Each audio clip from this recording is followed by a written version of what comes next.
Yes, Gavin, welcome to Ardmore again. Pleasure as always to have you around here. Yeah, great. It's 100 plus kids out there today again, and combination of using the main pitch and the AstroTurf. I'm sure it's be a delight for the kids. Yeah, absolutely. And I suppose, Adrian, you'd know from being involved with the underage teams, I suppose that's where it starts as well. And 6 to 13 at the kids level, I suppose just it's important to enjoy the week, isn't it? Oh, it's vital, Gavin. Yeah, it's great to look out now today and see the lads playing the hurling, camogie, football, rounders. A good day. The weather's good today, and they're all having fun, and it's all going well. Yeah, absolutely good stuff, and always a pleasure to visit Ardmore. Sometimes we get kind of 4 seasons out here with the sea breeze and the sunshine, but great location, isn't it? Look, it is, and right now it's the middle of the holiday season, and the village is busy again. Look, we've come out of the COVID. We think, and you can see the caravan parks full up. People are eating out, and restaurants are opening up, and hotels and bars. So yeah, it's good, and it's good for the kids out here. Parents are visiting, drop the kids off here for the week, and the conditions are fantastic. Coaches are brilliant, and the weather, of course, is pretty good at the moment. Yeah, it always helps indeed. And I suppose at this time of the year, Adrian, every club is gearing up now for the start of the championship. Be it the minors, of course, will be kicking off over the next couple of weeks, hurling and football, and you have your adult teams as well. So I'd imagine the pitch here is pretty chocker block.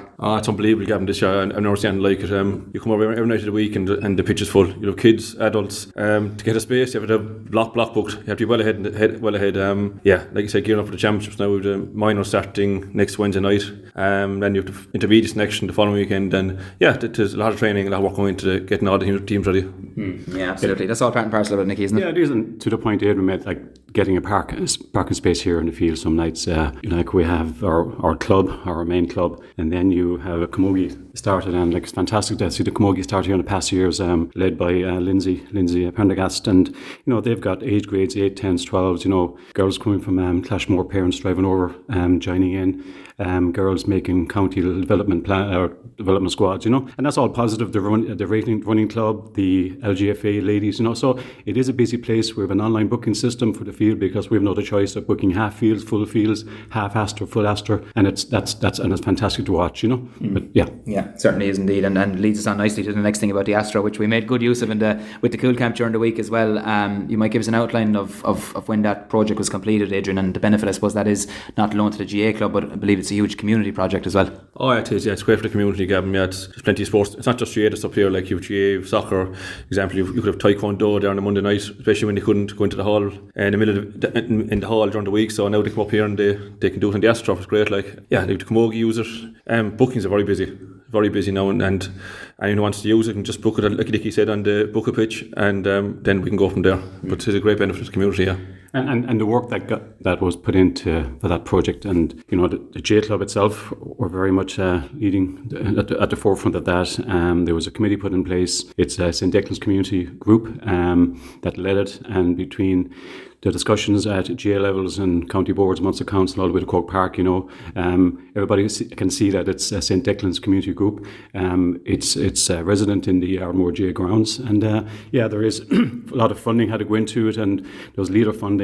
So look, you could spend a lot of time discussing the actuals of that, but that's probably another day's chat. But yeah, it's a fantastic facility. It was a juvenile field. It was either too big or too small, and so a project was put in place then to get it.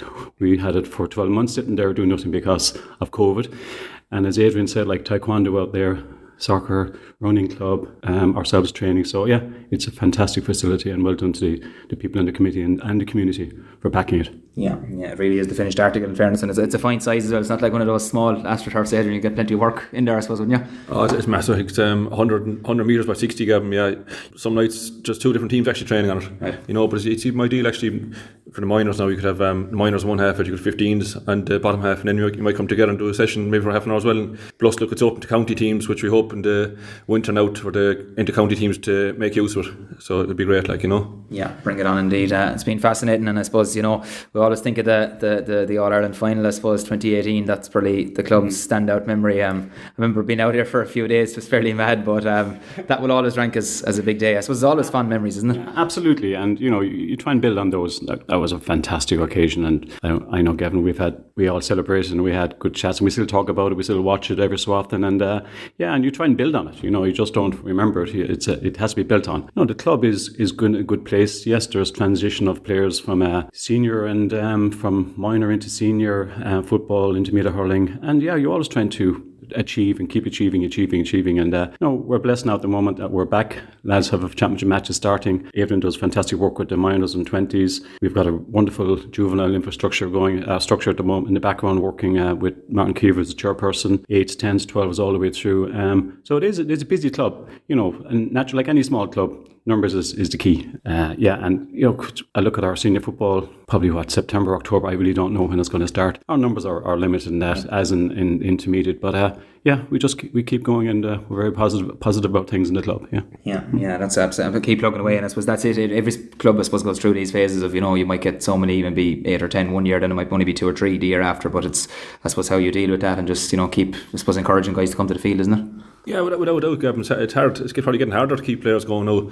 One of the things I think it was wrong to bring the minor back to 17. I thought they should have left it at 18 because it's too much of a gap now going from minor to adult. And we've lads now next year, they'll be going to the adult panel in February, yet they're only going to 5th year in school. It's too much of a gap, That's where, right, you're some players that it's suiting some players, but you're actually losing a lot of the ordinary club players. That suits the county player, grand. He gets his maybe a few less games, but I think you're losing a lot. You're losing a lot more than you're gaining, really. And I'd left it at 18. I thought it was better than talking to a lot of people in other clubs. I think they feel the same, Yeah, it is a fair point. I think that's a healthy debate that we can have on another day, and just end with as well, because proud club as well, great representation on county teams over the years in terms of the Penders, Declan or Clinton Hennessy, who featured with Nigel on the show last week. It was great to hear his voice, even though he's up the country now, but always strong connections with the club. Yeah, look, every player, they come to the club and they're developed through the coaches, and every player probably aspires to getting on maybe a county development and advancing. And it is like we met Clinton last week up at the match in Cork Park, and in great form. And